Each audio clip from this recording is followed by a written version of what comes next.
understatement, as you can see from the bio. Not content with just playing a bunch of amazing and endearing characters that we all know and love. He's now also an incredibly successful author. He's into gaming, etc. So without further ado, to astound, amaze, and entertain you, the fabulous Mr. Will Wheaton.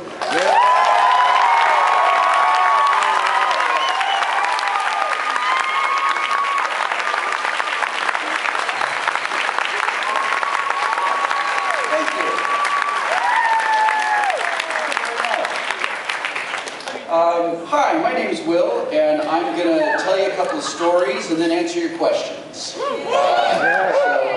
Thanks a lot for coming out and spending a little bit of time with me today.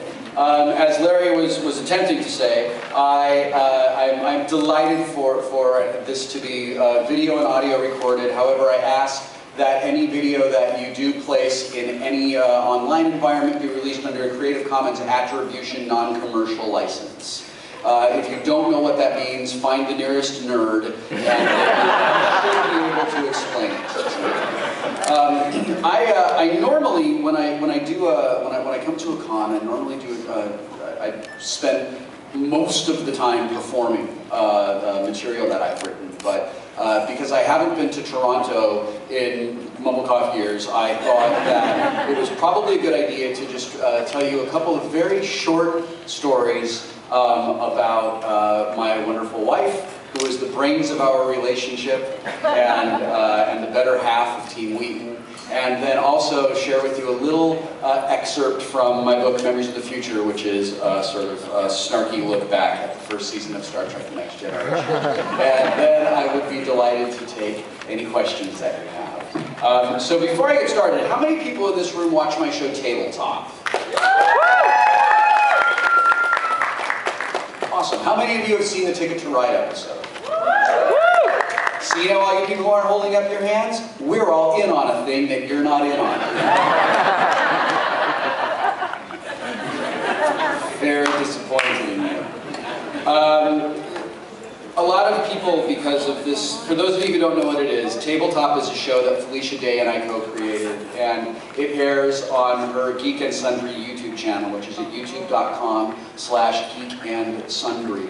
Tabletop comes out every other Friday with a new episode, and the idea was to take everything that I loved about Jon Favreau's show Dinner for Five, where he would sit down with people that he had worked with in the film industry and people who had interesting stories to tell and talk to them about those things. And everything I loved about Celebrity Poker Showdown, which was people I knew from television or movies or music playing a game that I loved. The idea was to take both of those things, get rid of the stuff that I thought was lame, and replace the poker game with nerdy tabletop board games, like Settlers of Catan, or Ticket to Ride, or Dungeons & Dragons, or Alhambra, or Carcassonne, or just really fun, modern, like nerd-style board games. And my ulterior motive with the show is to demonstrate by example why I love gaming, why I'm a gamer. I've been a super gamer since I was 14. I read my first Dungeons & Dragons book and I rolled my first character when I was 12 years old. Thank you. My wizard Gandalf did not make it past the second encounter of Keep on the Borderlands. You kids today with your healing surges have no idea how good you have it. And there is nothing in the world, I mean, there's a lot of things that make me a geek, and there's a lot of things that I am geeky for, but there is nothing in the world that brings me as much joy, or is as fundamental to who I am as a human being and as a geek, as gaming. So I wanted to produce a show that would show by example why gaming is amazing, why gamers are great people, why gamers are not these antisocial weirdos who can't make eye contact with you when they talk to you, why we're not the caricature that we are often portrayed as by mainstream media that can't be bothered to get past the stereotype to see who we really are. The result of that is my show Tabletop, and I love it, and I'm really super proud of it, and I hope that you'll watch it. There are, I think, 7 or 8 episodes online now. There will be 20 by the time the year is over.